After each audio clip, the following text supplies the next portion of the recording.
Genesis chapter 42. Now Jacob learned that there was grain in Egypt, so Jacob said to his sons, "Why do you look at one another?"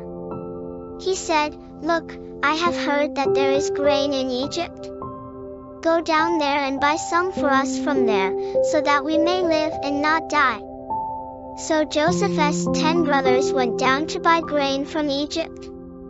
But Jacob did not send Joseph's brother Benjamin with his brothers, for he said, "Some harm might happen to him." So the sons of Israel went to buy among the other travelers, for the famine was in the land of Canaan. Now Joseph was the ruler over the country, and it was he who sold to all the people of the land. Joseph's brothers came and bowed themselves down to him with their faces to the ground. Joseph saw his brothers, and he recognized them, but he acted like he did not know them, and spoke harshly with them. And he said to them, "Where do you come from?" And they said, "From the land of Canaan to buy food." So Joseph recognized his brothers, but they did not recognize him.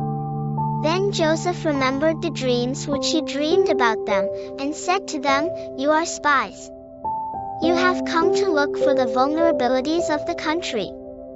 But they said to him, "No, my lord, but your servants have come to buy food.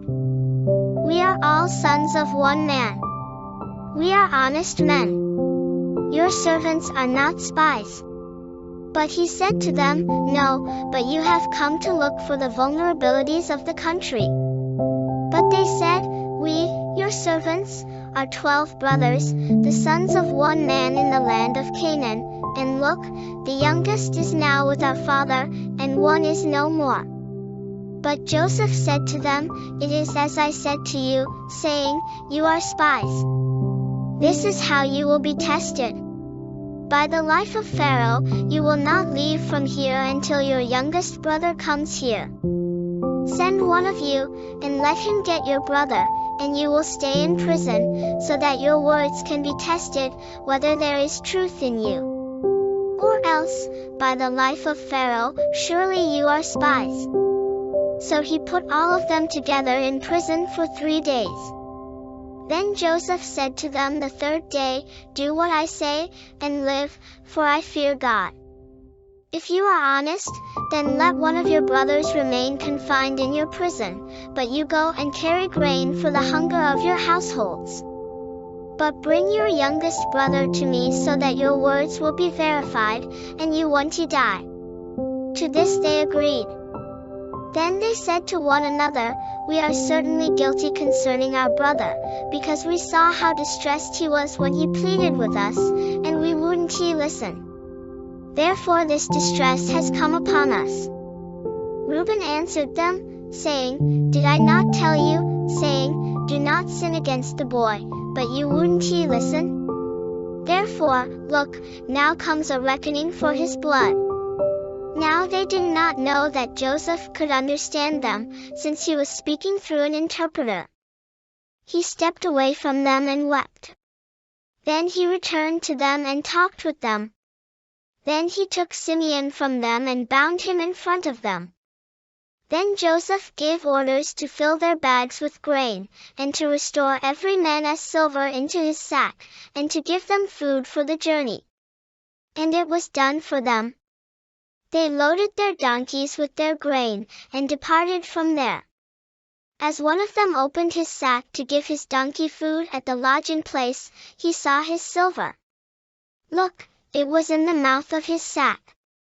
He said to his brothers, "My silver has been returned. Look, it is in my sack."